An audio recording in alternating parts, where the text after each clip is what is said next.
3 چیزیں دل کو سخت کر دیتی ہیں۔ پہلا، بنا تعجب بات کے ہنسنا۔ دوسرا، بغیر بھوک کے کھانا کھانا۔ تیسرا، بلا ضرورت بات کرنا۔ حضرت علی رضی اللہ تعالیٰ عنہ نے فرمایا، لوگوں مجھے تمہارے بارے میں سب سے زیادہ خطرہ 2 چیزوں سے ہے۔ پہلا، لمبی لمبی امیدیں۔ دوسرا، نفسانی خواہشات کی پیروی۔ طویل امیدیں اور آرزوئیں آخرت کو بھلا دیتی ہیں اور خواہشات کی پیروی گمراہ کر دیتی ہے۔ دل 4 باتوں سے روشن ہوتا ہے۔ نمبر 1، پیٹ کو خالی رکھنا، یعنی حلال روزی بھی پیٹ بھر کر نہ کھائیں، حرام تو بالکل بھی نہیں۔ نمبر 2، نیک لوگوں کی صحبت۔ نمبر 3، کیے ہوئے گناہوں کو بار بار یاد رکھنا۔ نمبر 4، امیدوں و آرزوؤں کو ختم یا کم کر دینا۔ 4 چیزیں دل کو سخت کر دیتی ہیں۔ نمبر 1، پیٹ بھر کر کھانا۔ نمبر 2، برے آدمیوں کی صحبت۔ نمبر 3، پرانے گناہوں کو بھول جانا۔ نمبر 4، آرزوؤں کی زیادتی۔ جس آدمی کے اندر 4 باتیں ہوں گی وہ تمام بھلائیوں سے محروم رہے گا۔ نمبر 1، اپنے ماتحت پر ظلم و زیادتی کرنا۔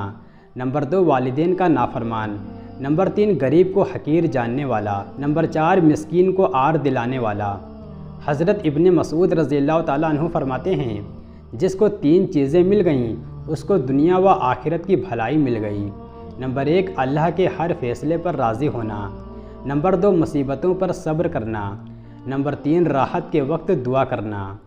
نبی صلی اللہ علیہ وسلم نے فرمایا، 3 آدمیوں کے لیے 2 گنا اجر ہے۔ نمبر 1، جس نے اپنے باندی کو عمدہ تہذیب سکھائی پھر آزاد کر کے نکاح کر دیا۔ نمبر 2، اہل کتاب یعنی یہودی یا نصرانی جو مسلمان ہو گیا۔ نمبر 3، جس نے دنیا کے آقا کے ساتھ مولائے حقیقی کی بھی اطاعت کی۔ لڑکیوں کے ساتھ نرمی کرو۔ حضرت انس بن مالک رضی اللہ تعالیٰ عنہ نبی کریم صلی اللہ علیہ وسلم کا فرمان نقل کرتے ہیں، جو بازار سے کوئی عمدہ چیز خرید کر لایا اور اپنے بچوں کو کھلائی تو اس کو صدقہ کا ثواب ملے گا، اور فرمایا پہلے لڑکیوں کو کھلانا چاہیے، اللہ بھی لڑکیوں پر نرمی فرماتا ہے۔ جو لڑکیوں پر نرمی کرتا ہے اس کی مثال اللہ کے خوف سے رونے والی کی سی ہے جس کی بخشش ہو جاتی ہے۔ جو لڑکیوں کو خوش کرے گا اللہ تعالیٰ غم کے دن اس کو خوش کرے گا، یعنی قیامت کے دن۔ اس کا مطلب یہ نہیں کہ لڑکوں کو نہ خوش کیا جائے، بلکہ لڑکیوں کے ساتھ زیادہ نرمی کا حکم ہے۔